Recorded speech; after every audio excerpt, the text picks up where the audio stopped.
Welcome to அமுது kitchen. இன்றைக்கி ஆன்லைனில் நேட்டிவ் ஃபுட் ஸ்டோரில் அவுல் சேமியா இதெல்லாம் வாங்கியிருந்தேன். அதெல்லாமே பார்க்கலாம்.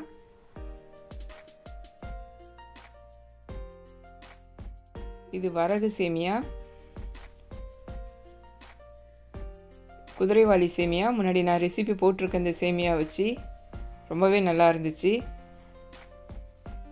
இது நூடுல்ஸு. இது நான் அடுத்த வாட்டி ட்ரை பண்ணி நான் வீடியோ போடுறேன். இதில் தான் நம்ம நோ ஆயில் நோ பாயில் கான்செப்டில் கொடு மில்லட் ஃப்ளேக்ஸில் இட்லியும் உப்புமாவும் செய்ய போகிறோம்.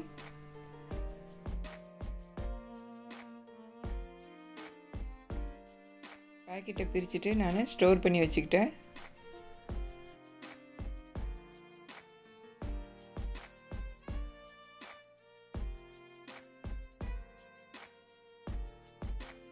ஒரு கப் அளவுக்கு நான் ஃப்ளேக்ஸ் எடுத்துக்கிறேன். ஃபஸ்ட்டு நம்ம இட்லி எப்படி செய்கிறதுன்னு பார்க்கலாம். ரொம்ப சிம்பிள், ரொம்ப டேஸ்டியாக இருக்கும், அதோட ஹெல்த்தியானதும் கூட.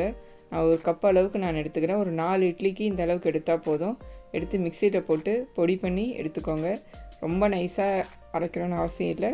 கொஞ்சம் குறன்னு இருந்தால் கூட பரவாயில்ல. இந்த மாதிரி குறன்னு அரைச்சி வச்சுக்கலாம். இட்லிக்கு மாவு கரைக்கிறதுக்கு முன்னாடி நாம் இந்த மாதிரி இட்லி தட்டில் முந்திரி பருப்பு, கொத்தமல்லி, கேரட் எல்லாமே போட்டு நம்ம ரெடி பண்ணி வச்சுக்கலாம். வெறுமாவும் நம்ம அப்படியே கூட வச்சுக்கலாம்.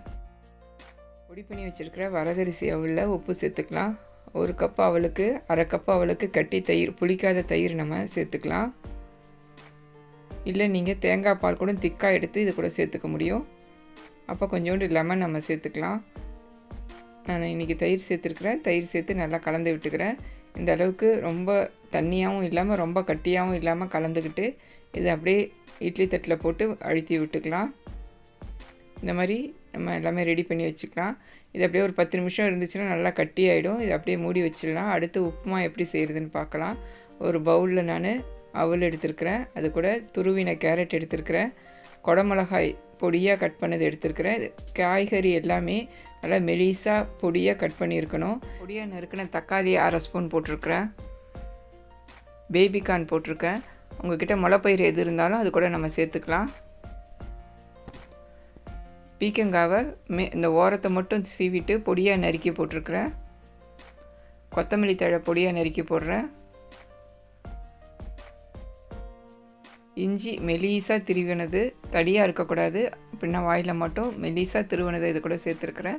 தேங்காய் பூ சேர்த்துருக்குறேன். இது கூட உப்பு,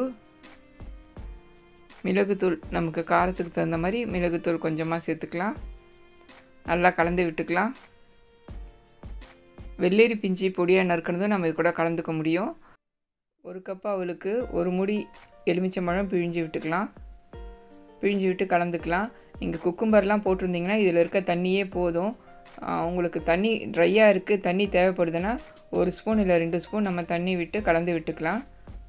கலந்து விட்டு ஒரு 15 நிமிஷம் அப்படியே வச்சிட்டோம்னா உப்புமா ரெடி ஆகிடும். நல்லா கலந்து விட்டுட்டு மூடி வச்சிடலாம்.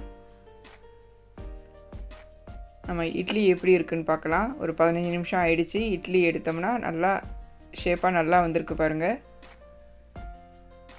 இன்ஸ்டண்ட்டாக நம்ம அவல் இருந்துச்சுன்னா இந்த மாதிரி இன்ஸ்டண்ட்டாக இட்லி ரெடி பண்ணிக்க முடியும். பேச்சுலர்ஸ்லாம் கூட இந்த மாதிரி செஞ்சு சாப்பிட்டுக்கிறதுக்கு ரொம்பவே ஈஸியாக இருக்கும், ஹெல்த்தியானதும் கூட. சட்னியோடு நம்ம இதை சர்வ் பண்ணிக்க முடியும். இன்ஸ்டன்ட் இட்லி ரெடி ஆகிடுச்சு.